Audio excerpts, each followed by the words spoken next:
Um,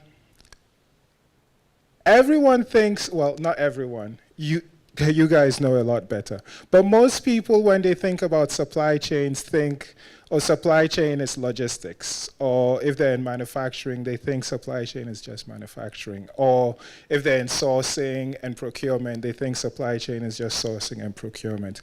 Our argument, and again, like I said, we're completely self-taught. Our argument is that actually, in this day and age, in 2024, you need to think of supply chains as being all of the above, from end to end. That's the only way to think about it holistically. And so if you think about it that way, then the entire $100 trillion of global GDP, and this is an old number, this is from 2022, I think, but all of global GDP depends on supply chains or value chains, depending on the perspective at which, from which you're looking at it.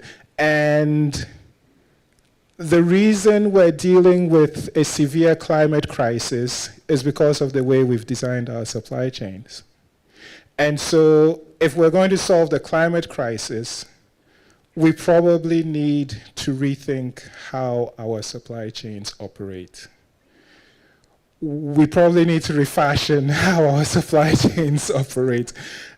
And we think that creates a huge investment opportunity. We think that creates a huge investment opportunity. Like I said before, the climate crisis, geopolitical tensions, people expecting that companies and governments and themselves will do better by the world. My son is turning 17 in September, and I would like to live a world to him and my grandchildren that is, sustainable. So risk is the only thing that is certain, because none of these forces is going to get better by itself. So we put together an investment thesis, right? We invest in early stage startups that refashion legacy industries through data, advanced materials, advanced manufacturing, and next generation supply chains. The connection there is that our argument is you need to take all the innovations that are taken for granted in IT and software, and you need to push those innovations through legacy industries in order to make them more efficient, more productive, and so on and so forth. Advanced materials, especially how we manage waste streams. And of course, if you're going to create advanced new materials, then it probably means that your old ways of manufacturing won't always work, and so you need to create new ways of manufacturing things. And then next generation supply chains is what people would traditionally think about when they think about innovation in supply chains. And when you see the showcases, you'll see that they cut across all these. So like I said, Lisa and I are the co-founders of the Worldwide Supply Chain Federation, the New York Supply Chain Meetup, and the Fund.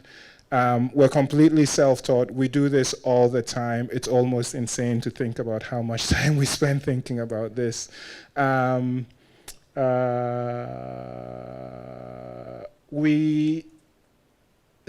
when we started talking about supply chains, people told us, supply chains, who cares about supply chains?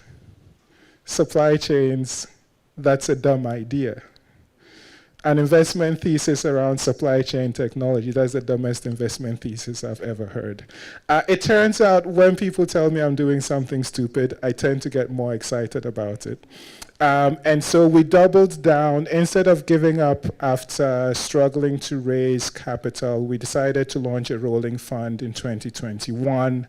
We've raised a bit of money. We've been investing from the rolling fund since then. These numbers are old.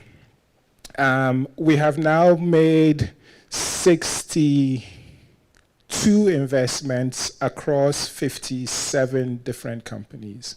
And they all fit the themes that I described before.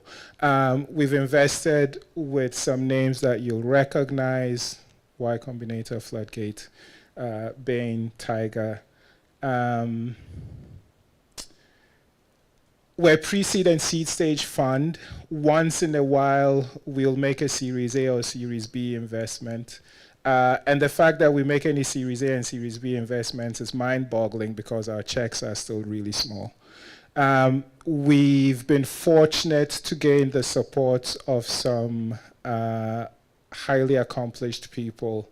Albert is a managing general partner at Union Square. Ben is considered one of the best, if not the best, growth stage logistics technology investor in the United States. Mr. Supply Chain, his reputation precedes him. Matt is co-founder and managing general partner at DCVC, which has an office in Palo Alto. We're very fortunate to have their support. We wouldn't be able to do this without them. And we meet our founders in different ways. So Maria started Simply Fiber after having a conversation with Lisa and realizing that an idea that she had been noodling on for some time probably had the kernel of a startup in it. And so she quit her job and launched Simply Fiber. Wilson, who you'll be hearing from later today, came in all the way from Singapore. He heard me speak at an online event where I was made fun of for saying supply chain visibility was going to become very important. And he reached out to me after that. And that led to an investment. So yes, there's the fund, which I just talked about. You've already heard about the community, right? And the community is to enable our founders learn as much from other people who are obsessively enthusiastic about supply chains as possible. The community is open to everyone.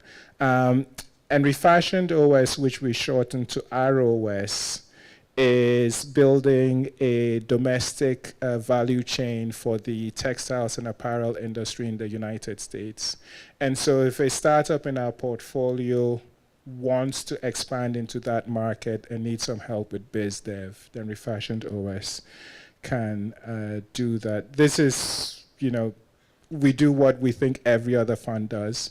And right now we're trying to raise a $50 million fund, because we think this opportunity to refashion supply chains, we think, is the biggest opportunity that there is. Like I said, it's trillions of dollars in terms of opportunity. Just 2 weeks ago, a research team in Germany, I can't remember the name of the organization, they said in 25 years from now, I will still be alive in 25 years. I hope I will still be alive in 25 years.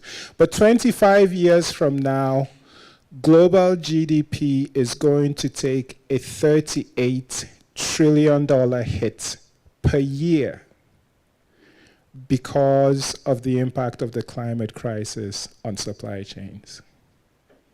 $38 trillion per year. That's a really big number. And so that's the opportunity as we see it. On this note, I am